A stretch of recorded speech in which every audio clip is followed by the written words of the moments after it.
Hey, we're back with another classic. Today we're going to be talking about the 1957 Chevrolet convertible.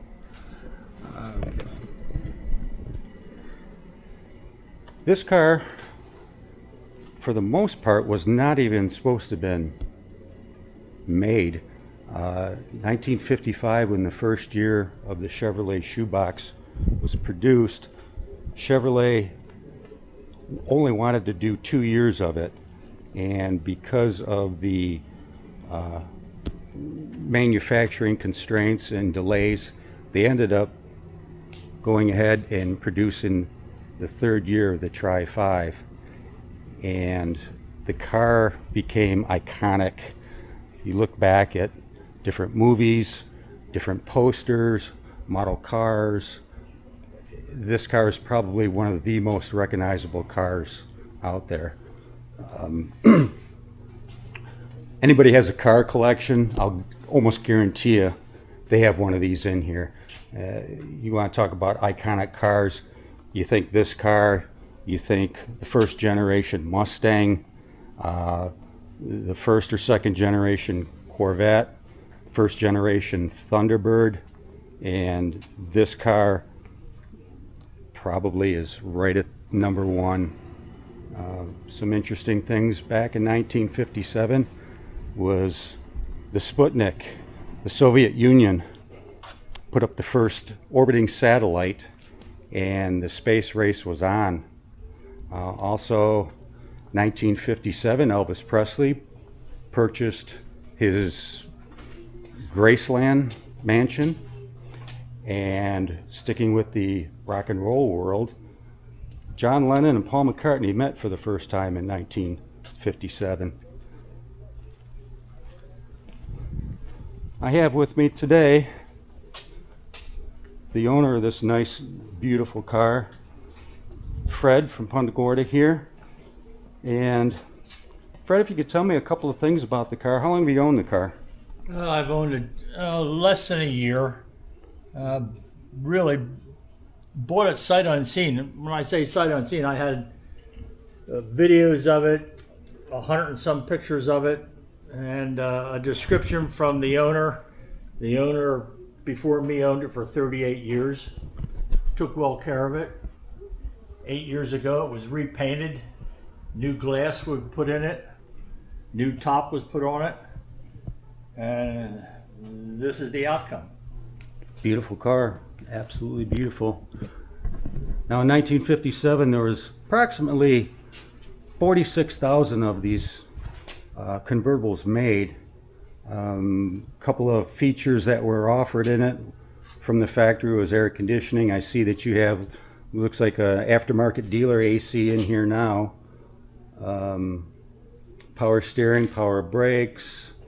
Another thing that was offered was the electric power seats. Now this interior, this was redone as well? Yeah, I don't know how many years ago it was redone, but it's probably, my guess, 10 to 12 years old.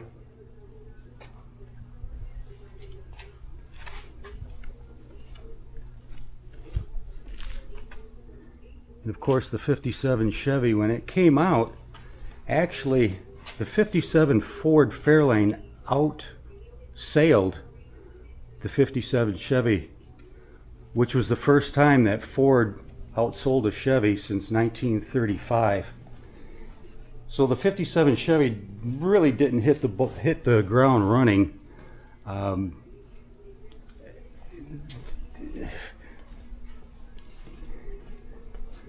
People that were buying the cars, I had read that, and I don't know how true this is, but 57 Chevy was the first year that they produced a car with tubeless tires.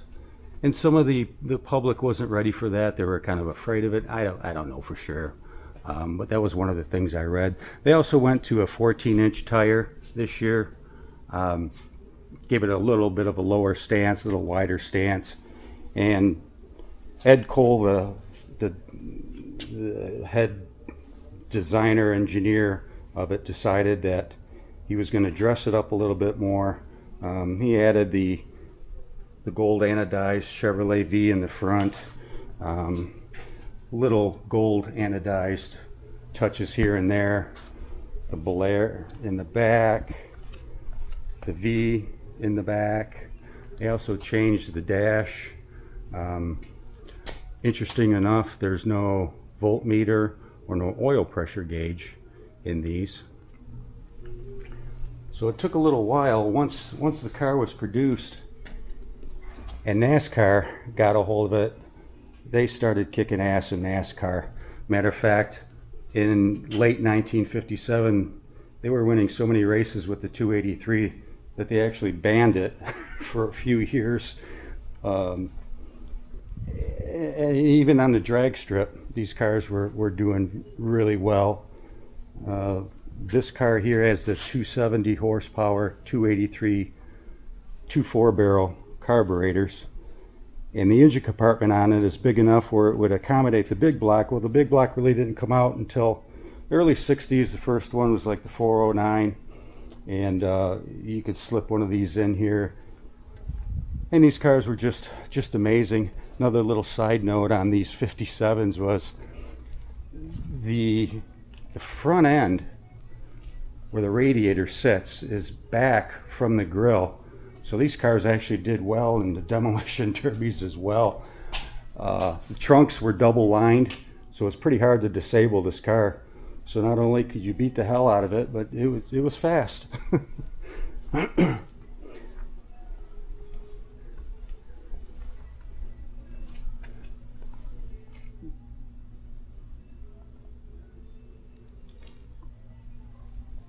Now you said the stainless was all redone as well too. Yeah, when he had the car painted, they stripped it and polished all the stainless. The chrome, I can't tell you if the chrome was all replaced. I find no real corrosion in the chrome anywhere, so it lends to make me believe that maybe all the chrome was redone also when it was painted. Looks beautiful.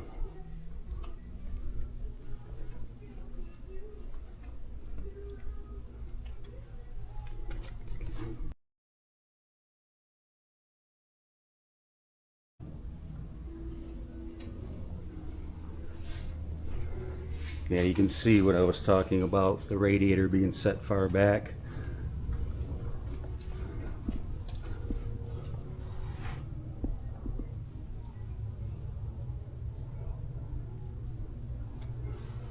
What is this box here?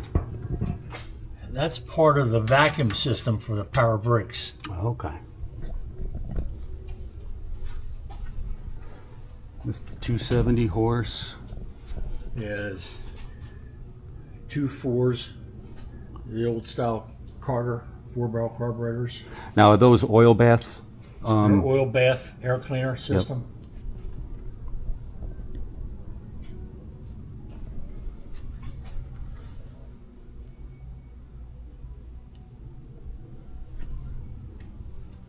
Let's take a look at that dual line trunk.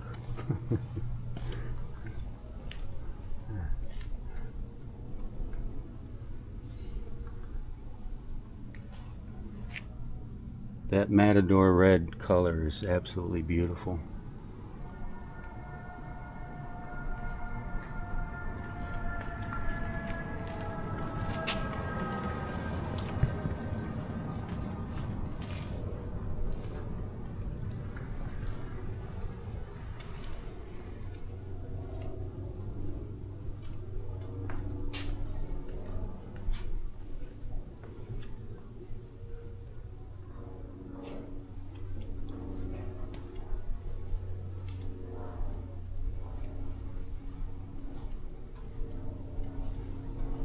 Okay, Fred, I really appreciate you having me come out and I'm glad you enjoyed it. It's a beautiful car. All right, guys, we'll see you in our next video, and until then, take care.